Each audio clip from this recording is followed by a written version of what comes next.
All right, y'all. Another person that's making the news is the Fort Lauderdale police chief, and well, former Fort Lauderdale police chief, you guys, because he was fired over, minority first practices in hiring and promotions. Imagine that. But again, y'all, Florida, we know how they do. But the city of Fort Lauderdale fired him. He was working less than a year, Mike Davis, as the police chief, and it's alleged after an investigation, it's alleged that he was doing discriminatory practices.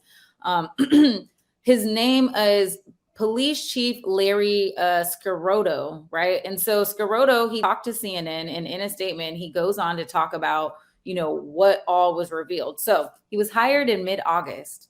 And by November, the city had launched an investigation. They hired a law firm to investigate the complaints of discrimination. In their findings, there was a report. Over 21 people came out as witnesses in that report, and they identified that his promotion practices were that he was promoting people of color. And Scirotto, he told CNN that, during that time, he promoted 15 people from August to November. And of that group, 6 were ethnic or gender minorities selected for promotions based on their merit. He also goes on to say that none of them were promoted because they were in a protected class. They were promoted because they were the best candidates.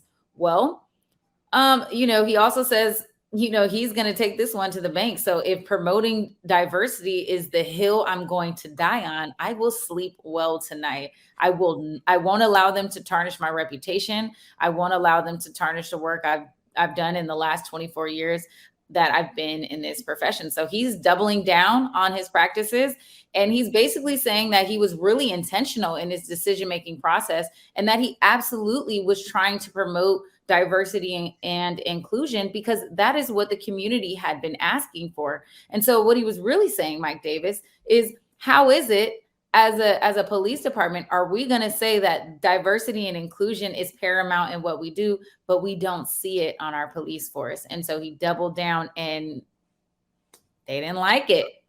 Yo, Florida's wild. Florida is a wild just in a nutshell place.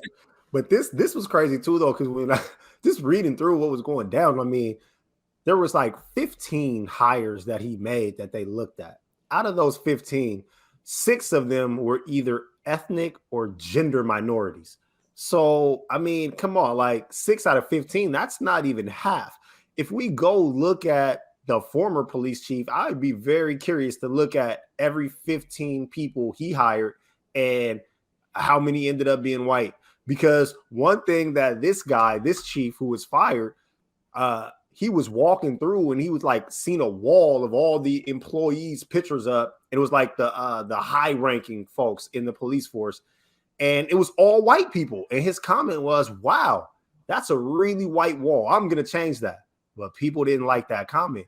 So, I mean, what are we really talking about here? It's not like he just went and hired only minorities. Like when there were minority candidates that were qualified for positions, he hired them.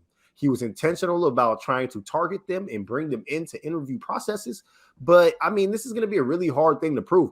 This is crazy how Florida wields their laws. It's just good gracious, man. Florida stays on this show. They stay doing something that brings them. Ain't neither one of us in Florida, but they stay on clapback all the time. Yes, they do. And man, it's just a wild town out there, man.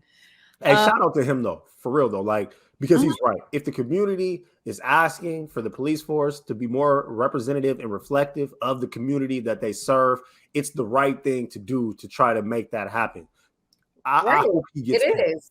And also it's important that we are intentional in hiring practices. And guess what? If people are hired based on their merit, it's kind of like the argument that they're trying to make with President Biden saying that he's going to nominate a black woman to the Supreme Court and saying that that was discriminatory. But really, it's just intentional, because at what point do we finally get representation, right? And so I don't think that you can't call that discriminatory if the numbers just don't fit. If the baseline is all white men on the police force, then it's like, hey, we need to mix it up, because how are we promoting diversity and inclusion when we don't see anybody that looks like you or me. No, you're absolutely right. And the people that speak against this, all they tell on themselves all the time, because when they see like the judge being hired by Biden, or they see what this guy did, the first thing that they do is try to take this to a place of, well, qualified candidates didn't get hired. But really, that's not true. We're not talking about unqualified people of color getting these positions. These people are highly, highly qualified.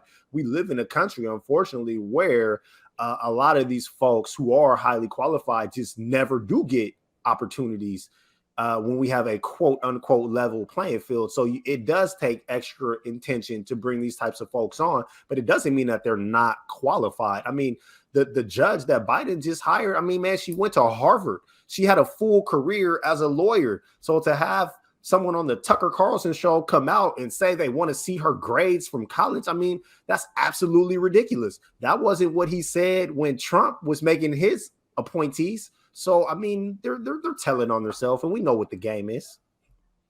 We should have brought that into a clap back. We might bring that back next week, you guys. Well, look.